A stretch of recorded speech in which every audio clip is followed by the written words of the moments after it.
কথায় আছে, সর্ষেতে যদি ভূত থাকে তাহলে ভূত তাড়ানোটা কোনোভাবেই সম্ভব নয়। রাজ্য পুলিশের একাংশ লোভী, স্বার্থান্বেষী, অর্থপিপাসু অফিসারকে কাঞ্চন মূল্যের বিনিময়ে ম্যানেজ করে গোটা রাজ্যে অবৈধ নেশার রমরমা ব্যবসা চালিয়ে আসছে অন্ধকার জগতের মাস্টার মাইন্ডরা। সুষ্ঠু সংস্কৃতি, ঐতিহ্য, সুনামের শীর্ষে অবস্থানরত পার্বতী ত্রিপুরাকে অবৈধ নেশার স্বর্গরাজ্যে পরিণত করতে মরিয়া হয়ে উঠেছে কালো ব্যবসায়ীরা। ধর্মনগর থেকে সাবরুম পর্যন্ত যে কটি থানা রয়েছে, সে সকল থানার একাংশ বিচিত্র বীর্যের পুলিশ অফিসারকে চাহিদা অনুযায়ী প্রণামী দিয়ে নেশা সামগ্রী বোঝাই লরিগুলি বহির্রাজ্য থেকে এ রাজ্যে গন্তব্যস্থলে নিয়ে আসছে নেশা কারবারিরা। যুব সমাজকে ধ্বংসের পথে নিয়ে যেতে brown sugar, Corex, heroin, tablet সহ একাধিক জীবনহানিকর নেশাপণ্য রাজ্যে নিয়ে আসছে কালো ব্যবসায়ীরা। ফেন্সিডিল তো এ রাজ্যে রীতিমতো জল ভাতে পরিণত হয়েছে।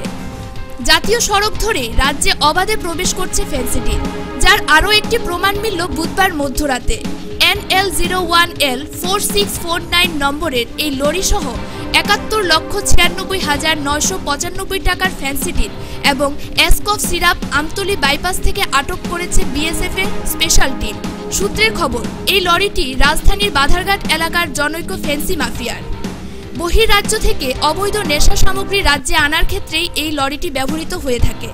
অন্যান্য জিনিসপত্রের আড়ালে পেটির পেটি ফেন্সিডিল এই লরি দিয়ে রাজ্যের বিভিন্ন প্রান্তে অনায়াসে পৌঁছে যাচ্ছে।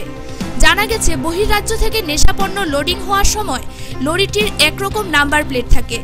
এরপর গন্তব্যস্থলে আসা পর্যন্ত ন্যূনতম ৪ থেকে ৫ বার এই নাম্বার প্লেট পরিবর্তন হয়।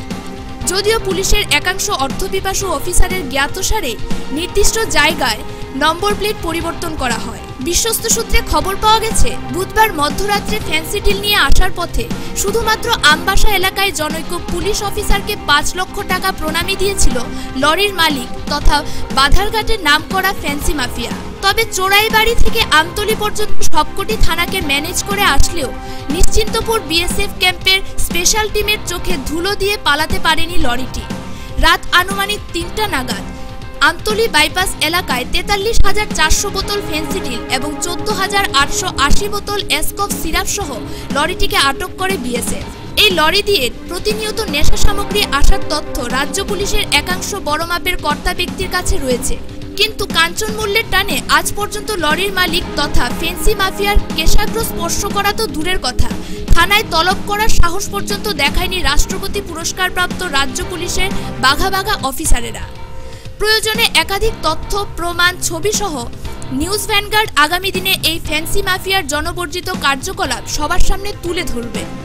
পুলিশ চাইলে মুহূর্তের মধ্যে খবর নিতে পারে লরিটি কার, রাজ্যের যুব সমাজকে খোকলা করার পেছনে কার হাত রয়েছে, কে বা কারা রাজ্যের মাটিকে অবৈধ নেশার উর্বর ভূমিতে পরিণত করতে চাইছে, তাও অনায়াসে জানতে পারে এবং উপযুক্ত ব্যবস্থা গ্রহণ করতে পারে।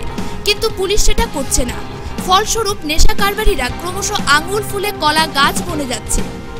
সময় থাকতে এদের মুখে লাগাম না টানলে হয়তো উড়তা পাঞ্জাবের মতো কোনো চলচ্চিত্র নির্মাতা আগামী দিনে ত্রিপুরার বাস্তব পরিস্থিতি নিয়ে তৈরি করবে উড়তা ত্রিপুরা।